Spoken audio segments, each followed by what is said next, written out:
नमस्कार, capital TV का खास शो राहुल का अग्निपथ देख रहे हैं आप। मैं हूं आपके साथ पूजा।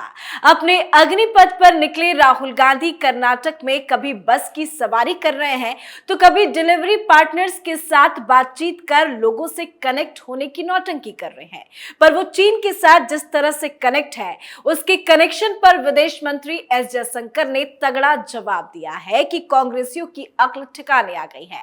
दरअसल एस जयशंकर ने विदेश नीति पर सवाल उठाने को लेकर राहुल गांधी को नसीहत दी है। एस जयशंकर ने कहा है कि मैं राहुल गांधी से चीन पर क्लास लेना चाहता था, लेकिन बाद में मुझे पता चला कि वो खुद चीनी राजदूत से चीन पर क्लास ले रहे थे। पर ये इतना बड़ा बयान यूं ही नहीं सामने आया। तो क्या है राहुल गांधी का चीन कनेक्शन, इस पर आज चर्चा करेंगे। बातचीत के लिए मेरे साथ स्टूडियो में मौजूद हैं कैपिटल टीवी के एग्जीक्यूटिव एडिटर राजीव जी। राजीव जी, बहुत बहुत स्वागत है आपका। धन्यवाद। एस जयशंकर ने जिस तरह से बयान दिया है, राहुल गांधी के मुंह पे कितना बड़ा तमाचा है ये। देखिए, ये पूरे गांधी परिवार, नेहरू खानदान जो है, उसके मुंह पर एस जयशंकर ने तमाचा जड़ा है। क्योंकि राहुल गांधी को तो बुद्धि है ही नहीं। उन्हें पता नहीं चलता कि हम किसके सामने कैसे बात कर रहे हैं। ये विदेश मंत्री एस जयशंकर जो है, वो ऐसा नहीं है कि ये सिर्फ पॉलिटिकल बैकग्राउंड वाले व्यक्ति हैं। ये तो चीन में भारत के राजदूत रह चुके हैं, कई देशों में एम्बेसडर रह चुके हैं, हाई कमिश्नर रह चुके हैं और फॉरेन सेक्रेटरी भी रह चुके हैं। इनके कार्यकाल जो यूपीए 1 यूपीए 2 रहा है, उसमें भी ये विदेश मंत्रालय में काम कर चुके हैं। इसीलिए इनको तो एक एक बातों का पता है कि नेहरू खानदान के लोगों ने कैसे चीन के साथ सेटिंग की है। इसलिए इन्होंने राहुल गांधी से शुरुआत की और जवाहरलाल नेहरू तक को एक तरह से कह सकते हैं उधेड़ कर रख दिया। उन्होंने राहुल गांधी से शुरुआत तो एम्बेसडर से क्लास लेने की बात पर कही, क्योंकि ये तथ्य है और इसकी जांच अभी भी होनी पूरी तरीके से बाकी है। क्योंकि ये पॉलिटिकल मसला है, तो पॉलिटिशियन है जो स्मार्ट तरीके से अपने कुकर्मों को कहीं ना कहीं छुपाने की कहीं न कहीं कोई न कोई तरीका ढूंढ लेता है। और राहुल गांधी ने भी यही किया था, क्योंकि यह मामला 2017 का है। डोकलाम विवाद चल रहा था और डोकलाम में चीन, भारत और भूटान, ये 3 देशों का ट्रायंगुलर था, जिसमें भारत की भूमिका यही थी कि चीन जिस तरीके से तिब्बत पर कब्जा कर लिया है, उस तरीके से भूटान में भी अपना एग्रेशन न दिखाए। क्योंकि भूटान छोटा सा देश है और तिब्बत भी छोटा सा ही देश था। लेकिन समय बदल गया, परिस्थितियां बदल गई। नेतृत्व बदलने का बहुत बड़ा योगदान होता है विदेश मंत्रालय के लिए, और वो नेतृत्व थी तिब्बत के मामले में जवाहरलाल नेहरू की, जो कबूतर उड़ाते थे सफेद, जो शांति का पैगाम देने की कोशिश उस देश से करते थे जो शांति का मतलब ही नहीं समझता है। आप आज आंदोलन कर रहे हो डेमोक्रेटिक तरीके से, लेकिन क्या ये डेमोक्रेटिक तरीके से जो प्रदर्शन होते हैं वही औरंगजेब के समय में किया जा सकता था?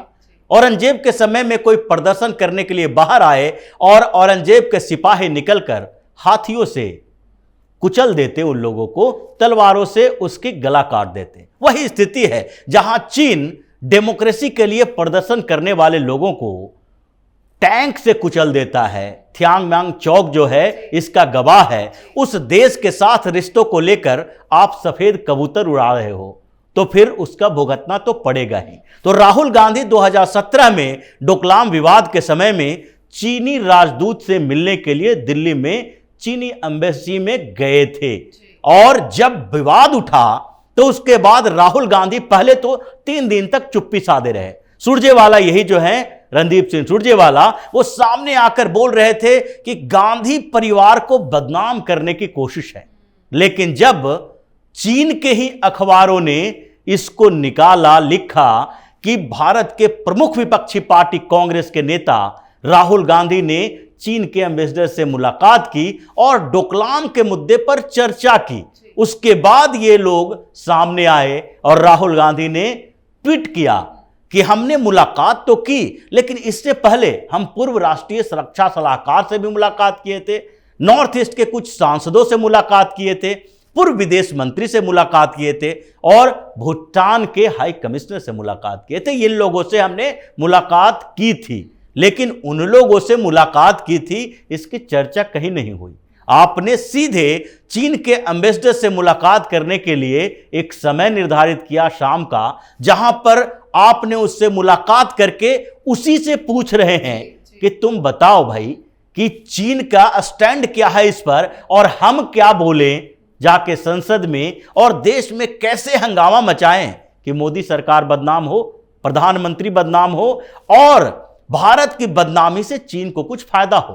क्योंकि यह तो पुरानी डील है कांग्रेस की, चाहे राजीव गांधी फाउंडेशन के साथ हो या फिर भारतीय कम्युनिस्ट पार्टी और ये जो कांग्रेस की पार्टी है, कांग्रेस और चाइना की कम्युनिस्ट पार्टी के बीच जो डील हुआ था उसका हो। ये पुराने संपर्क जो रहे हैं, वहां से एस जयशंकर ने शुरू किया कि राहुल गांधी जो चीन के एम्बेसडर से सीखकर भारत की विदेश नीति तय करते हैं, उससे हम क्लास लें विदेश संबंधों के बारे में। तो ये तो राहुल गांधी को अपने आकाओं से पूछना चाहिए जिनके नेतृत्व में काम कर रहे थे। मनमोहन सिंह की सरकार में भी हम रह चुके थे, लेकिन वहां से चलता हुआ वो जवाहरलाल नेहरू तक पहुंचे। जी, मतलब कुल मिलाकर एस जयशंकर ने राहुल गांधी को पूरी तरह से एक्सपोज कर दिया। पर राहुल गांधी कर्नाटक में क्या कर रहे हैं वो जरा अपने दर्शकों को दिखाते हैं। दरअसल कर्नाटक चुनाव प्रचार का आज आखिरी दिन था, पर राहुल गांधी ने कर्नाटक में किस तरह की राजनीति की है जरा वो देखिए। राहुल गांधी ने बेंगलुरु में गिग वर्कर्स और डिलीवरी बॉय का काम करने वाले लोगों के साथ डोसा खाया। इस दौरान राहुल गांधी ने उन लोगों की जिंदगी के बारे में बातचीत की, चाय कॉफी के मजे लिए, फोटो खिंचवाए। इतना ही नहीं, बस की सवारी भी की। साथ ही राहुल गांधी ने बेंगलुरु में एक डिलीवरी बॉय के साथ स्कूटर की 2 किलोमीटर की सवारी की है। लगता है कि राहुल गांधी की राजनीति का नया स्टाइल बन गया है। देखिए, राजनीति का नया स्टाइल राहुल गांधी की नहीं कह सकते, अगर देखा जाए तो ये कह सकते हैं कि राहुल गांधी ने नकल करना सीख लिया। पीएम मोदी को नकल कर पीएम मोदी को नकल कर रहे हैं। ये पूरी की पूरी कांग्रेस पार्टी जो पहले नरेंद्र मोदी के हर दौरे के बाद ट्वीट किया करती थी, हंगामा किया करती थी। कांग्रेस पार्टी के लीडर बाहर निकलकर क्या बोला करते थे कि प्रधानमंत्री नरेंद्र मोदी बनारस गए, वहां पर किन लोगों से सफाई कर्मचारियों के साथ मुलाकात की, उनसे बैठे, उनसे मिले, इंटरैक्ट हुए। जहां पर जाते हैं अलग अलग प्रदेशों में, अलग अलग शहरों में, अलग अलग जगहों पर कहीं युवाओं के साथ इंटरैक्ट होते हैं, कहीं स्कूल के छात्राओं, लड़कियों, बच्चों, सबके साथ ये मिलते जुलते रहे हैं। 2014 से प्रधानमंत्री नरेंद्र मोदी की एक रणनीति रही है और वो सबके साथ कनेक्ट होते रहे हैं। यही कारण है कि आज यूथ के बीच भी प्रधानमंत्री नरेंद्र मोदी ज्यादा पॉपुलर हैं और किसी भी लीडर के अपेक्षा। अब राहुल गांधी को देखें कि राहुल गांधी 2014 के पहले, ऐसा नहीं है कि 2014 में भी राहुल गांधी अवतरित हुए, 2014 से पहले ही ये राजनीति कर रहे थे। 2 बार कांग्रेस यानी यूपीए की सरकार बनी, मनमोहन सिंह प्रधानमंत्री बने, उस समय भी राहुल गांधी सांसद थे और इन्होंने कोई जिम्मेदारी उस समय नहीं ली। चाहते तो कोई ना कोई मिनिस्ट्री ले लेते। ये उसी तरीके से है जैसे अरविंद केजरीवाल बैठ के सारा मौज ले रहा है, चीफ मिनिस्टर होने की सारी सुविधाएं मिल रही है और कोई पोर्टफोलियो अपने पास रखा नहीं, कोई जिम्मेदारी नहीं। पार्टी की छोटी मोटी जिम्मेदारियों को रखेंगे और दूसरे के ऊपर जिम्मेदारी थोप के खुद मलाई खाएंगे। उसी तरीके से राहुल गांधी ने 2014 तक वही काम किया, कोई जिम्मेदारी नहीं, पार्टी का महासचिव बने रहेंगे। और जो सुपर पीएम सोनिया गांधी थी तो राहुल गांधी भी सुपर पीएम ही थे, उनकी बात कोई टाल नहीं सकता। लेकिन इस बीच 2014 के बाद धीरे धीरे राहुल गांधी को लगने लगा कि अब परिवर्तन होना चाहिए और 2014 से 2019 तक आते आते वो हताश हो गए कि अब अपनी रणनीति काम नहीं आएगी। इसीलिए इस बार देखिए, जब भारत जोड़ो यात्रा हुई, सारा का सारा जो उनका स्टाइल था, तरीका था प्रधानमंत्री नरेंद्र मोदी को कॉपी करने का। मैच्योरिटी दिखाने के लिए दाढ़ी बढ़ा ली, अभी तक दाढ़ी रखे हुए हैं ताकि 2024 तक एक दिखा सकें कि वो मैच्योरिटी प्राप्त कर चुके हैं, दिमागी तौर पर तो नहीं कर चुके हैं। लेकिन उसके बाद भारत जोड़ो यात्रा में बारिश में भीगना, लोगों से मिलना और जो इंटरैक्शन का तरीका था वो सब पीएम मोदी का कॉपी किया हुआ था। चाहे सोनिया गांधी के साथ दिखना, उनका चप्पल उठाना, ये मां के साथ इंटरैक्ट जो प्रधानमंत्री नरेंद्र मोदी करते थे और चर्चा होती थी पूरे देश में, वो तरीका इन्होंने सोनिया गांधी के साथ मिलाया। पीएम मोदी की मां भारतीय नारी जो इनके साथ रहती भी नहीं है, कभी कभी मुलाकात होती है, और सोनिया गांधी जो कि राहुल गांधी के साथ ही रहते हैं, अब तो साथ में ही रहने लगे, ऐसे भी आसपास में घर है, कभी भी मिल सकते हैं। उनके साथ भी ये ड्रामा किया गया, भाई बहन का ड्रामा।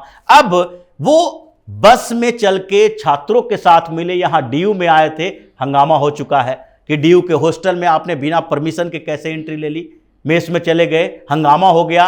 कई लड़के खाना नहीं खा पाए उस दिन, क्योंकि आपके साथ इतने लोग गए हुए थे कि मेस में अफरा तफरी मच गई। अब वहां पर डिलीवरी बॉय के साथ घूम रहे हैं। ये सारा नकल है, लेकिन नकल के लिए जो अकल की जरूरत होती है वो तो राहुल गांधी के साथ नहीं है, क्योंकि दूसरे के कामों को अपने तरीके से क्रेडिट लेने की कोशिश करेंगे तो कभी भी सफल नहीं हुआ जा सकता है। इसके लिए एक ओरिजिनल बुद्धि की जरूरत होती है, और ये राहुल गांधी के पास जो नहीं है, उसी का खामियाजा कर्नाटक में भी भुगतना पड़ रहा है और आगे 2024 में भी भुगतना पड़ेगा। और हर कोई पीएम मोदी तो नहीं बन सकता। बिल्कुल जी, बहुत बहुत धन्यवाद सर समझाने के लिए। धन्यवाद। तो कर्नाटक चुनाव में लोगों से कनेक्ट करने की राहुल गांधी ने जी तोड़ कोशिश तो की है, पर इसका असर चुनाव परिणाम में साफ नजर आ जाएगा। पर राहुल गांधी का चीनी कनेक्शन जिस तरह से एक्सपोज हुआ है, उससे राहुल गांधी की पूरी पोल पट्टी खुल चुकी है। विदेश मंत्री ने साफ संदेश दिया कि कुछ मुद्दों पर हमारी सामूहिक जिम्मेदारी है कि हम कम से कम इस तरह से व्यवहार करें कि हम विदेशों में अपनी सामूहिक स्थिति को कमजोर ना करें। पर कुछ लोगों को ये बात कहां समझ में आने वाली। आप अपनी राय कमेंट करके जरूर लिखें। आज के हमारे शो में फिलहाल इतना ही। देखते रहिए कैपिटल टीवी। नमस्कार।